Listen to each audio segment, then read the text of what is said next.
Welcome to Kenton Teaches. Enjoy the video. In this video, I will show you how to play Diamonds and Rust on guitar, specifically the iconic Judas Priest version. This rendition offers a powerful and unique acoustic experience. We will explore the key elements that make this song so memorable, from its distinctive intro to its dynamic shifts. Get ready to dive into the intricate guitar work and capture the true essence of this classic track. Let's begin our journey into mastering this incredible piece. The song kicks off with its instantly recognizable acoustic intro riff. This section relies heavily on precise fingerpicking, often involving open strings and specific chord shapes like a minor and G major.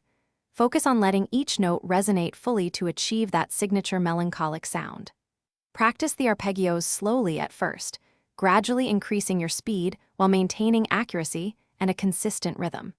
This foundation is crucial for the entire song.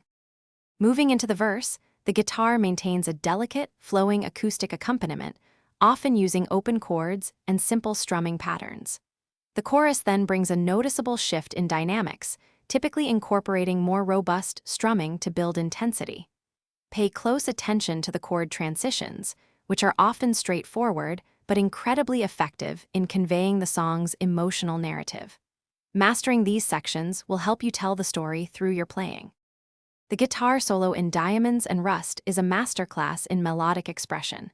It's typically played in the key of a minor, incorporating the A minor pentatonic scale with tasteful bends and vibrato to convey emotion.